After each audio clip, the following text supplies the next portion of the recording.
ओम साईं राम। हमारे YouTube channel Sai कृपा में आप सभी साईं भक्तों का बहुत बहुत स्वागत है।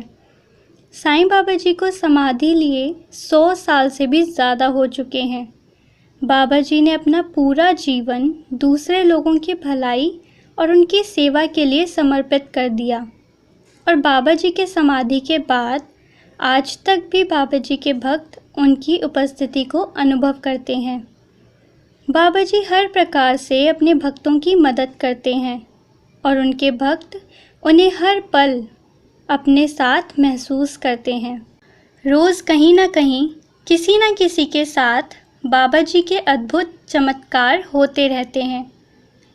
ये शक्ति साधारण तो नहीं हो सकती, लेकिन फिर भी आज भी हमारे समाज में कुछ ऐसे लोग हैं जो अपनी दकियानूसी सोच, रूढ़िवादी सोच के कारण ये मानते हैं कि बाबा जी को भगवान कहना गलत है या उन्हें भगवान नहीं कहा जा सकता। आखिर भगवान की असली परिभाषा क्या है और कौन भगवान कहलाने का अधिकारी है? आज हम इसी विषय पर चर्चा करेंगे। हिंदू धर्म के हिसाब से 33 करोड़ देवी देवता माने जाते हैं। 33 करोड़ का अर्थ है 33 कोटि देवी देवता, मतलब 33 कैटेगरी के देवी देवता। अकेले देवी देवता 33 कैटेगरी के देवी देवता हैं जिन्हें भगवान माना जाता है। मुस्लिम धर्म के हिसाब से भगवान रहमान है या रहीम है। सिख धर्म के हिसाब से भगवान श्री गुरु ग्रंथ साहिब है, तो क्रिश्चियन धर्म के हिसाब से भगवान जीसस हैं। सभी धर्मों के हिसाब से भगवान एक है, लेकिन यदि हम सभी धर्मों को मिलाकर देखें तो भगवान बहुत सारे हैं। तो फिर वो शक्ति जो एक है वो क्या है? सभी धर्मों के भगवान एक हैं, सभी धर्मों की शक्ति एक है, तो वो एक क्या है? इतने सारे धर्मों के इतने सारे भगवान होते हुए भी भगवान का हर स्वरूप सत्य है। वह सत्य नहीं है, निराधार नहीं है, निरर्थक नहीं है।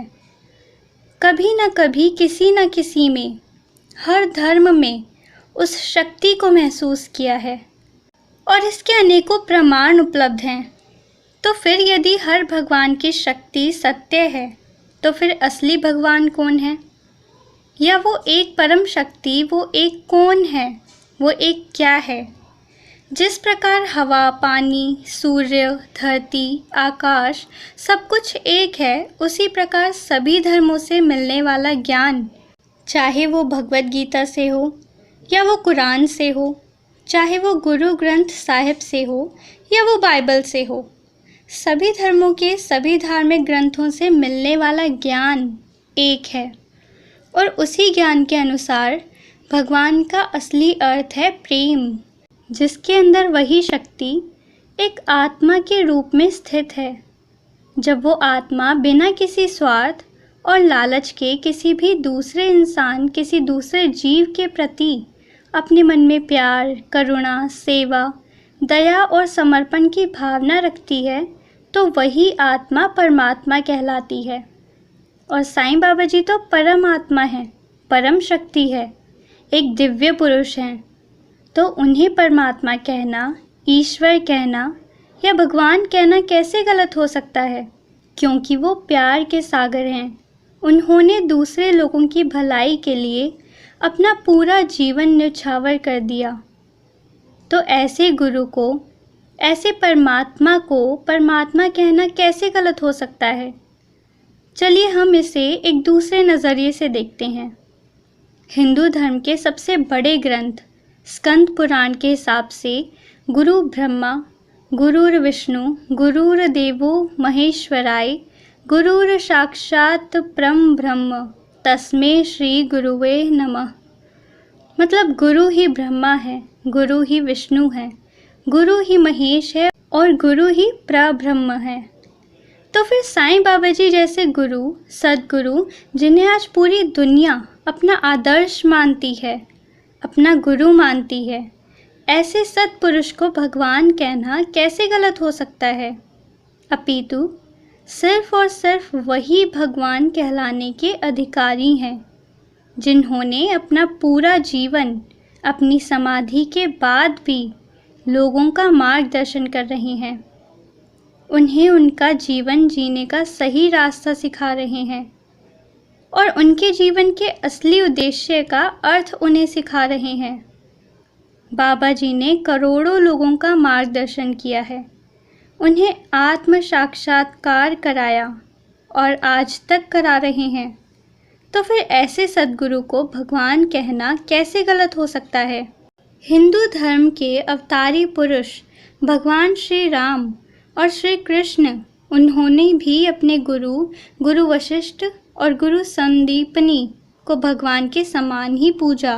और जब एक अवतारी पुरुष स्वयं भगवान मानव रूप में अपने गुरु को भगवान का दर्जा दे सकते हैं, तो फिर हम तो एक साधारण इंसान हैं, हम अपने गुरु को भगवान का दर्जा क्यों नहीं दे सकते? ये तो केवल हमारे अहंकार, हमारे अज्ञानता और हमारी कृपणता को दर्शाता है। क्योंकि साईं बाबा जी जैसे परब्रह्म को भगवान कहना गलत नहीं है, और अगर हम ऐसा मानते हैं तो ये हमारा केवल अहंकार है। भगवान का अर्थ हर युग में, चाहे वो सतयुग हो, त्रेता युग हो, द्वापर हो या कलयुग, भगवान का अर्थ हर युग में एक ही है। केवल वही आत्मा, वही गुरु, वही भगवान या वही देवी देवता या वही साधु संत भगवान कहलाने के अधिकारी हैं, जो हमारे मन में बिना किसी स्वार्थ, बिना किसी लालच और बिना किसी भेदभाव के हर जीव से, हर दूसरे इंसान से हमें प्रेम करना सिखा सकें।